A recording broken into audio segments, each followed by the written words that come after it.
una definición de la predicación expositiva? Yo creo que la definición de Mark Dever sigue siendo, por su simpleza, una de las mejores. Él dice, es aquel tipo de predicación donde el mensaje del texto viene a ser el mensaje del sermón que se predica y se aplica a los oyentes. Entonces es expositiva porque en vez de que el predicador imponga sus pensamientos al texto, más bien el predicador expone lo que el texto realmente dice. El asunto está en predicar cada texto primero en su contexto y luego en el contexto más amplio de la historia redentora que se revela en la Biblia. Algunas personas van del texto a su audiencia directamente y eso es un error, porque antes de yo llegar de mi texto a mi audiencia, yo tengo que ir primero de mi texto al grupo original al que le sucedió o se le escribió eso. O sea, yo voy del texto a ellos y entonces luego yo tengo que ir de ellos entonces hasta mi audiencia, pero pasando por la cruz del Calvario. En otras palabras, yo tengo que hacer una reflexión teológica para ver cómo encaja ese texto en particular con la gran historia de la redención y entonces a la luz de eso aplicar mi texto a mi audiencia en el día de hoy. Si yo voy de ellos entonces directamente a mi audiencia, probablemente voy a terminar moralizando con el texto o incluso dando promesas que no están en la Biblia. Yo le voy a dar un ejemplo muy sencillo. Estamos predicando de Moisés cuando niño, Éxodo capítulo 1. Los egipcios están matando a los varones y los padres de Moisés lo ponen en una canasta. Y ya yo me imagino a los profesores o a las profesoras de escuela dominical diciéndole a los niños: ven niños, Dios protege a los niños. Eso va a funcionar hasta que no aparezca un niño bien avispado que le pregunte a la maestra: ¿y qué pasó con todos los otros niños que se ahogaron?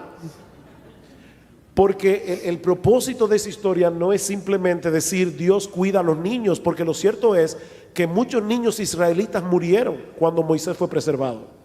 Moisés es parte de una historia y su salvación pertenece a un contexto redentor.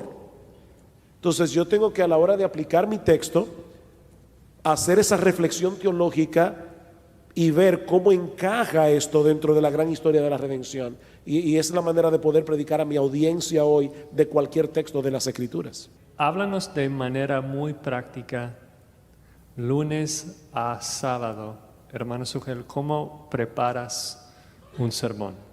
¿Cómo se prepara un sermón? Con mucho trabajo.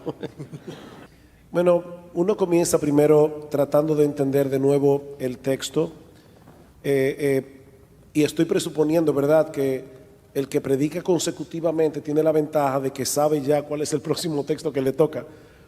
Pero lo primero sería escoger el texto, obviamente, luego estudiar el texto de tal manera que yo pueda hacer un diagrama, un esquema que es exegético primero, no es homilético. O sea, yo estoy tratando de entender el texto en su flujo de pensamiento.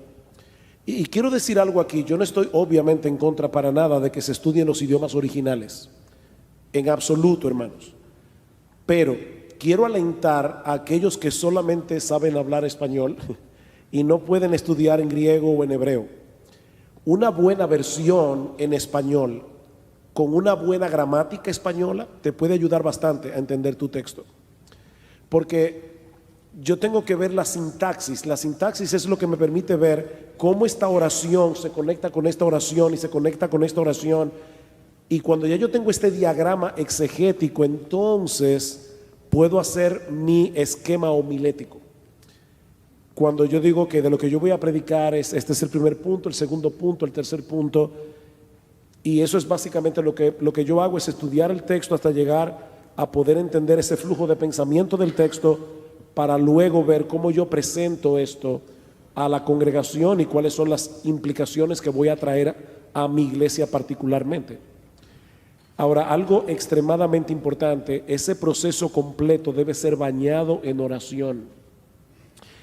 De verdad, hermanos, es una arrogancia muy grande que una persona pretenda entender las Escrituras y cómo va a poder explicarla con claridad y sencillez y con poder transformador a la iglesia sin depender del Espíritu Santo. Entonces, todo este proceso de principio a fin debe ser bañado en oración. Y yo creo que Dios muchas veces nos coloca a todos los predicadores en situaciones donde uno se siente que está empantanado. Sí. Y eso es bueno que pase, porque te obliga a ir en desesperación casi y decir, Señor, yo no estoy entendiendo la implicación de esto, yo necesito ayuda.